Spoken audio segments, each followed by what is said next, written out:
Ladies and gentlemen, I am on my 3 acres of land outside of Houston, Texas, and today I am starting a food forest on my heavily wooded property. But before we get started, always remember, Earth is my planet. Earth is my planet. So what is going on, y'all? I am on my 3 acres of abandoned woodland, and today I am planting some fruit trees because I feel like that is the greatest time investment before I start reaping the rewards of an orchard. So I want to get these trees in as quick as possible, and also I may have jumped the gun ordering a bunch of fruit trees online that are bare root, and if I don't plant them quickly, then they will probably die. Hence the reason why I am making this video. So my first mission before I can even get started planting is to find an area to plant in. And I speculate and surmise that the back of my property, where they did clear the neighboring lot, lets in a lot of sunlight and it is higher and drier. But getting there is a mission. There are a ton of trees in the way, a ton of thorny vines, trifoliate orange trees, and a bunch of brush that are in the way. So first and foremost, let me clear a path, and then it will be time to start planting everything I have in this box. And smash the like button before we get started. Come on now. So this path is already somewhat cleared, but I definitely need to easily be able to traverse through it. All right, we got some of that out the way, and that's only the light work. Let's keep on going back. See, look at this. The path is already decently cleared. And this could be another area where I could plant some fruit trees. But I want to be able to walk to the back of my property easily. Some of these small dudes I'm gonna dig up and just pot and take to my property at home. This big stuff, gotta go.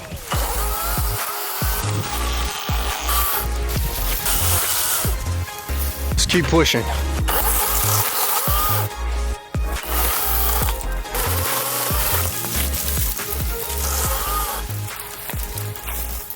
So the path of least resistance is actually this way. So let's keep on moving and cutting. Just a little bit at a time, man.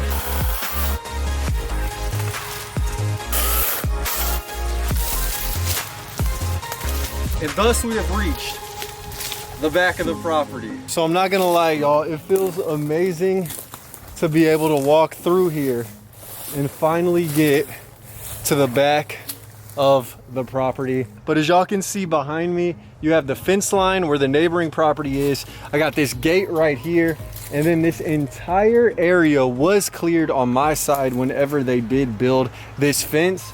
And this is prime real estate for a food forest setup, at least right now in the current state of having a heavily wooded property, because this area is already cleared and it is south facing, so it gets a ton of direct sun throughout the day. As it goes from east to west, this area will stay getting blasted. Now, I told y'all I had a finishing move, and that is a brush cutter I recently purchased.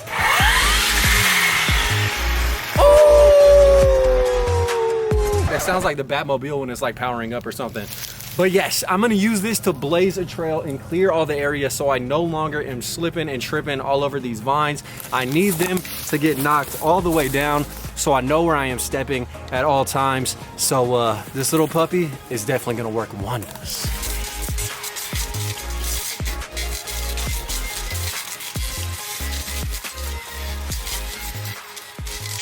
Dude. Bro, hold on. I think this might be the ultimate tool in my arsenal. That was crazy. So y'all saw how easily I just cleared that entire area, and this thing sounds as silent as a damn Tesla accelerating. This is crazy, bruh.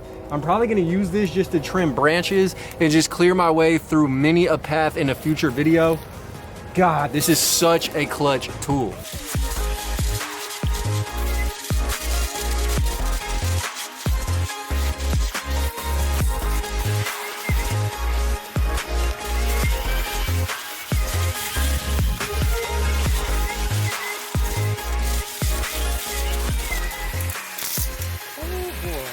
And alrighty, y'all, now it is time to start clearing out spaces in this giant area of brush to plant some of the fruit trees.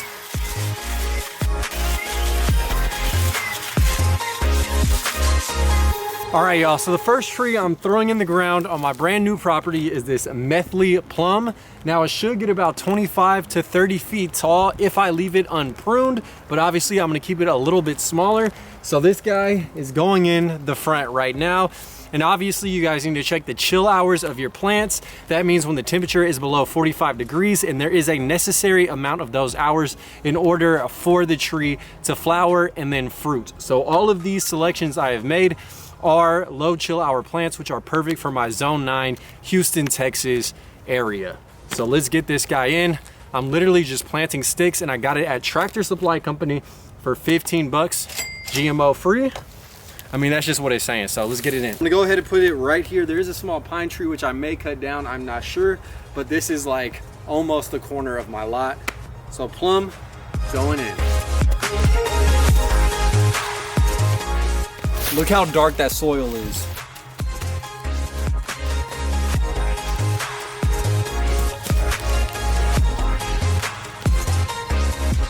All right, so there definitely is a lot of clay content, but that's the aerial.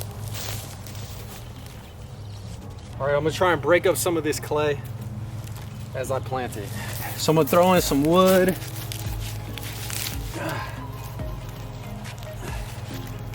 And break up the clay as I plant the tree. And I am gonna come back with mulch and compost to lay atop of it as well. But I just gotta get these things in the ground before they dry out. And now I'm gonna clear out this area and put in the kefir pear, probably about 10 to 12 feet away.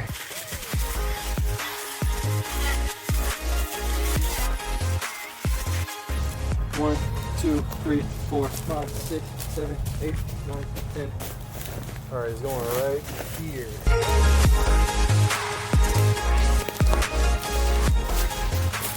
That is some brutal clay. Look at that, man. So the tree that I'm putting in this hole is going to be an improved kefir pear. And I need this pear to cross-pollinate with my Pride and Joy, an Orient pear, which I will be planting next.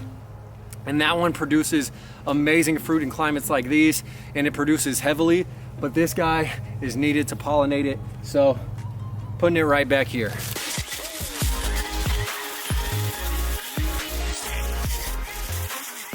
So as I mentioned, I am putting an Orient pear right here. I feel like it'll get a good amount of sunlight, and yeah, I'm excited about it. Okay guys, so it is the next day and it's time to finish what I started. Now ideally I want to plant more trees, but I am on a bit of a time constraint, and it does take a lot of time to clear everything in order to even have space to plant in whatsoever. But right now, I'm going to surround the trees with cardboard. Dude, the birds are so active out here. I love it. That way, none of these plants can start growing up around the root ball. Number 2, I'm gonna put compost on top of the cardboard. As the compost breaks down and as the cardboard breaks down with the rain, then the compost will seep into the soil and provide a nutritious amount of fertilizer for the trees to grow. Now, the compost also helps weigh down the cardboard so it doesn't just blow away in a big wind event. And then after that, I'm gonna cap everything off by putting on some leaves as mulch in order to cover the area. And of course, as y'all know, the bags of leaves I just picked up in my neighborhood on the way out here. That is the cheapest mulch I can find. So as of right now, I'm just using what's free and convenient to carry, and those are bags of mulch I find in the neighborhood. And I'm using a whole bag because why not?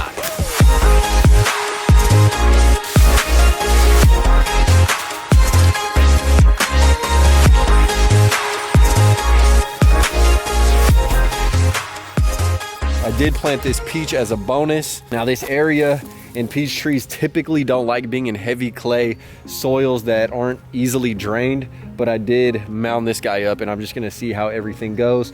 This is just a big experiment, and luckily I only spent $15 on that peach tree and I think $24 on the pears. So I'm not in there all too deep as of right now. So now that I have the trees planted, I need to protect my investment, and that is by fencing around the trees, because I know the deer will probably nibble on the new shoots.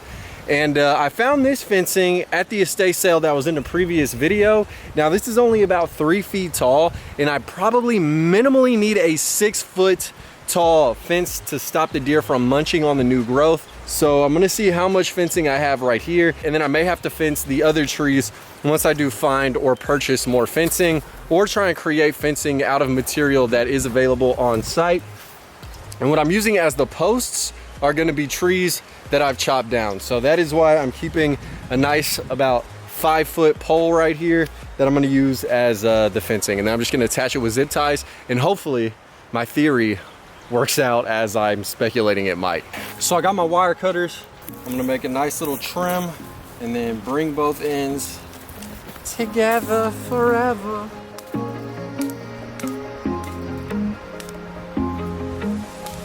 And now to attach them, I'm just gonna use some zip ties on both poles.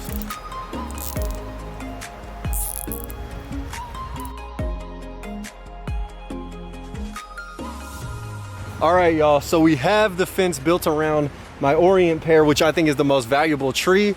And honestly, this cost me $5 altogether to do. I mean, the pack of zip ties was like 21, but I only used 2 of those. So let's just rough guesstimate, it was like $5 to $6 to do this, because I got this at an estate sale once again.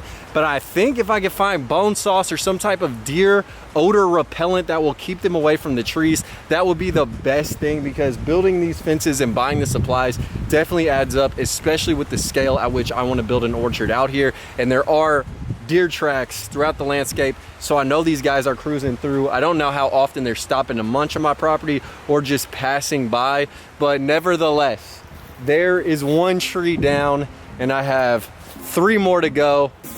So I'm just gonna spray the tree in the area with this deer fence. Now this smells quite putrid, I'm not even going to lie. I've seen deer tracks all throughout this area, but they have not messed with the peach thus far. So let's spray it up. I'm gonna unleash on the plum as well. And this might be overkill with the fence and the spray, but better safe than sorry. And that's yet another way I protect my investment. Oh, it stings the nostrils. Stings the nostrils. I have a whole box full of trees that I need to throw in as well. So if you guys enjoyed, please smash the like button. And always remember, Earth is my planet. Earth is my planet. Drop any comments that may help me. I am relatively new to this, especially developing raw land, which I am doing. I am a complete rookie at. So I do appreciate any comments, any feedback. And until next time, peace.